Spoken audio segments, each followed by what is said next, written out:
బాబు పీటీఆర్ఎస్ మీరు చేయని వచ్చి కూర్చోవచ్చు, గౌరవంగా ఇక్కడ వచ్చి కూర్చోవచ్చు.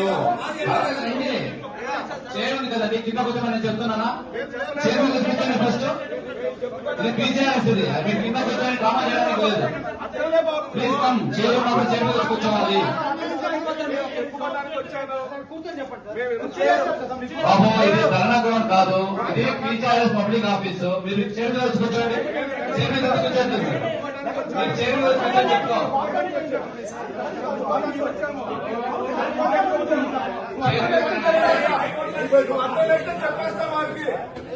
మీరు అడ్డం లేకపోతే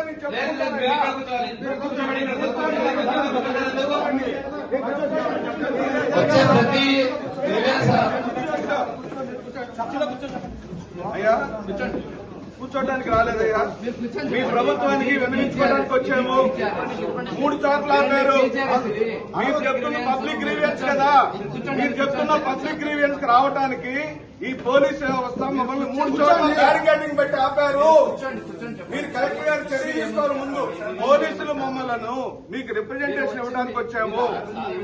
అయ్యా మమ్మల్ని 3 చోట్ల బ్యారికేడింగ్ పెట్టి ఆపారు కాబట్టి కింద కూర్చొని మీకు మనవి చేసుకుంటున్నాం. అది తప్పేనా?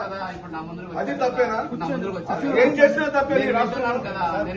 ఎందుకు ఆపాలయ్యా? 3 చోట్ల బ్యారికేడింగ్ కప్పి మీరు గ్రీవెన్స్ కదా, మీరు వినడానికి కూర్చున్నారు, మీరు చెప్పుకోవడానికి రావాలి కదా. మీ దగ్గరికి రావడానికి ఎందుకు బ్యారికేడింగ్ పెట్టి ఆపారని మనం చేస్తున్నాను. నేను దళితున్నాయా?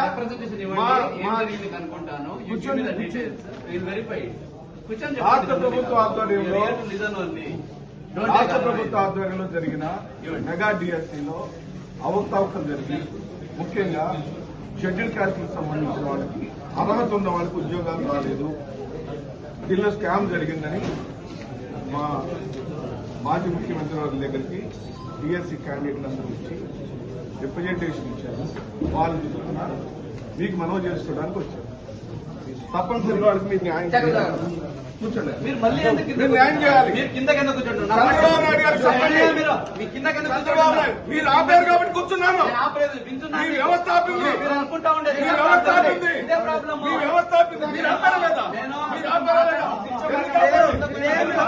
చెప్పండి, నన్ను ఎందుకు ఆపాలి? నన్ను ఎందుకు ఆపాలి? పోలీసులు ఎందుకు ఆపారు? రిప్రజెంటేషన్ నన్ను ఎందుకు ఆపారు? నన్ను ఎందుకు ఆపారండి? అడగండి, వీడియోలు ఉన్నాయి, వీడియోలు ఉన్నాయి.